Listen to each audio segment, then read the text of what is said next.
Good morning, have a nice day. एक कहावत है कि कभी अर्श पर कभी फर्श पर। अर्श का मतलब आसमान होता है, फर्श का मतलब तो फर्श सभी को जानते ही हैं, पता ही है आपको। एक टाइम था जब मोदी साहब की पॉपुलैरिटी हिंदुस्तान में बहुत ज्यादा थी। 70% लोग मोदी साहब के जो ये प्रोग्राम बताते थे ना कि मैं ये कर दूंगा, मैं वो कर दूंगा, उसके साथ सहमत थे। लोगों को उम्मीद थी कि ये एक नया फरिश्ता आया है, विकास पुरुष, और सचमुच ही कुछ करके दिखा देगा।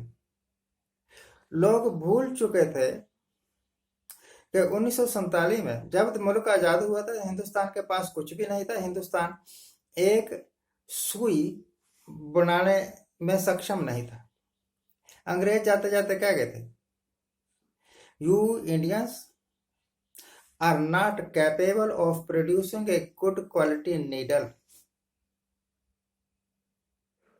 हिंदुस्तान में जो पहला कारखाना लगा था ना, वो माचिस बनाने का कारखाना लगा था आजादी से पहले 1935 के आसपास। उसका नाम था विमको। उसमें आधी हिस्सेदारी अंग्रेजों की थी और आधी हिस्सेदारी इंडियन इंटरप्राइजर की थी। विमको वेस्टर्न इंडिया मैच को अगर बाजार में तलाश करें तो शायद अभी भी कोई ना कोई विमको का ब्रांड आपको मिल जाएगा। इतने लोअर स्तर पर हम हिंदुस्तान में 1947 में थे, और बाद में जब मोदी साहब के पास सत्ता आई, उस ये कहे अपने मुंह से जो कुछ मर्जी कहते रहे कि पहले कुछ नहीं हुआ, पहले कुछ नहीं हुआ। मोदी साहब ने तो अपने आने के बाद एक हॉस्पिटल तक नहीं बनाया, एक अच्छा स्कूल तक नहीं बनाया। अभी बन रहे हैं, अभी बन रहे हैं। मेरे घर के पास ही एक ट्रिपल ITI बन रही है, और 6 साल में और करना भी क्या था। कोई बहुत बड़े कारखाने नहीं लगवाए, कोई बहुत बड़े डैम नहीं लगवाए, कोई बहुत लंबी चौड़ी नहरें नहीं बना दी, कोई बहुत ज्यादा रेलवे के स्ट्रक्चर नहीं तैयार कर दिए। जो कुछ पहले का था उसको संभाल नहीं सके प्रॉपरली, इकोनॉमी को मैनेज नहीं कर सके। तब तक तो सब कुछ ठीक था जब तक असल में मुसीबत नहीं आई थी। आपने सर्जिकल स्ट्राइक कर लिया, बालाकोट कर लिया, सर्जिकल स्ट्राइक कर लिया, बालाकोट कर लिया, ये कुछ करके इलेक्शन जीत गए। उस वक्त कोई खास मुसीबत ही नहीं थी, और बीजेपी गवर्नमेंट को भी लगता था, हिंदुस्तान के लोगों को भी लगता था कि अब सचमुच ही एक फरिश्ता आ गया है, विकास पुरुष आ गया है, ये हिंदुस्तान की कायाकल्प करके रख देगा। मुझे भी लगता था। आमतौर पर मैं जल्दी किसी पर विश्वास नहीं करता, मैं बहुत वहमी किस्म का आदमी हूं, पर कर लिया, हो गई गलती। तो इन बीजेपी गवर्नमेंट के यानी कि मोदी साहब के प्रोग्राम बड़े जबरदस्त थे कि ये करेंगे, पर किया वो कुछ ही नहीं किया। किया तो सिर्फ इलेक्शन जीतना, किया तो सिर्फ क्या बोलते हैं, जो नॉन बीजेपी गवर्नमेंट्स है उनको डिस्टेबलाइज करना और गिराना, और फिर वहां जोड़ तोड़ करके खरीदो फरोख्त करके अपनी सरकार बना लेना। आज हालत यह है, नंबर एक तो कोरोना ने इनको रगड़ के रख दिया। अब देखिए हिंदुस्तान इस वक्त, हमारे जो कोरोना विक्टिम्स है वो 3 लाख से ऊपर हैं, और डेथ रेट भी बढ़ गया है। दिल्ली में तो एक खबर आ रही थी, पता नहीं सच्ची है कितनी सच्ची है कितनी सच्ची नहीं है, कि वहां शमशान घाटों में दाह संस्कार करने के लिए लोगों को वेट करनी पड़ती है, लाइन में लगना पड़ता है। चाइना, नेपाल, बांग्लादेश, छोटे छोटे हमारे जो पड़ोसी देश हैं, वो इस गवर्नमेंट के वास्ते सिर दर्द बने हुए हैं। इस करके नहीं कि वो सचमुच ही हमारे दुश्मन है, इस करके कि वो समझते हैं कि यह गवर्नमेंट फैसला लेने में अक्षम है। पहले राष्ट्रपति थे, बनाया तो ये बीजेपी वालों ने था उनको। अब वो जो मुस्लिम थे, क्या नाम है उनका भाई,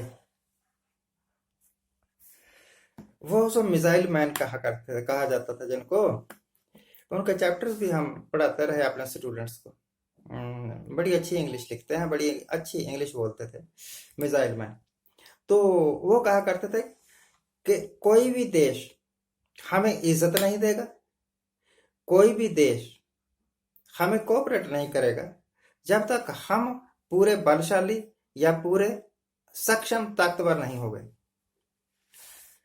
अब देखिए, नेपाल एक छोटा सा देश है, हिंदुस्तान के नाक में दम कर दिया, अब उधर से भी गोली चलने लग गई है।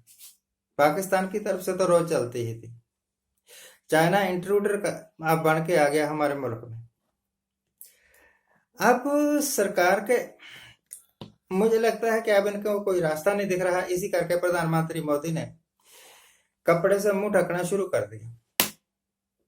जहां पर मोदी साहब रहते हैं वहां पर हर किस्म से सैनिटेशन के लिहाज से, सुरक्षा के लिहाज से, that is the safest place of the world, ऐसे समझ लो आप। वहां कोरोना क्या, हवा भी मोदी साहब के इजाजत के बिना अंदर दाखिल नहीं हो सकती। तो फिर आपको नकाब लगाने की क्या जरूरत है, आपको गमछे से मुंह ढकने की क्या जरूरत है। इस करके कि अब मुंह दिखाने के वास्ते कुछ है नहीं हमारे पास। मामूली बीमारी कोरोना ने इस गवर्नमेंट के हाथ खड़े कर दिए। कुछ नहीं होना था अगर सारी स्टेट गवर्नमेंट्स को, जो मुख्यमंत्री है उनको और ओपोजिशन के बड़े बड़े लीडर्स को इकट्ठा बिठाते और उनसे बात करते कि भैया प्रॉब्लम ये है, इसको कंट्रोल किस तरह, और जो भी यूनानी मसली फैसला होता वो लागू करते। पहला लॉकडाउन, पहला कर्फ्यू लागू करने से पहले किसी से पूछा तक नहीं, खासतौर पर मुख्यमंत्रियों से जिन्होंने इनका फैसला लागू करना था, और ओपोजिशन के लीडर्स से लागू कर दिया। लॉकडाउन चलता रहा, अर्थव्यवस्था दिन पर दिन बैठती गई। अब अनलॉक किया है। अनलॉक उस वक्त किया है जिस वक्त हम, मतलब हिंदुस्तान में कोरोना अपने पैर पसार चुका है। तो गवर्नमेंट वाइजली कोई डिसीजन नहीं ले सके। इस गवर्नमेंट के बजट से ही बड़े फनी है। फाइनेंस मिनिस्टर आज तो बजट पेश करती है, 4 के दिन बाद फिर यू टर्न मार लेते हैं। अब ये लॉकडाउन में ही देख लो कितना कुछ आपने ये करना है आज कह दिया, कल को शाम को ऐसे करके कह देंगे कि नहीं ये ऐसे नहीं करना है, ये ऐसे करना है। इस तरह सरकारें चलती हैं क्या?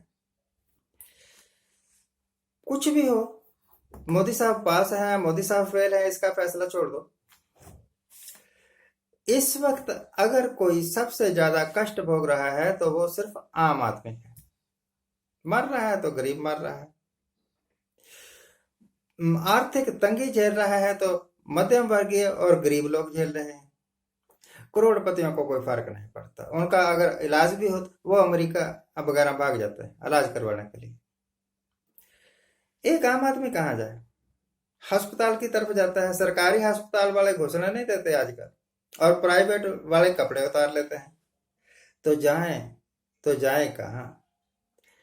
इस वक्त मैं सिर्फ एक बात कह सकता हूं कि हमें अफसोस है कि हमने इस गवर्नमेंट को चुना।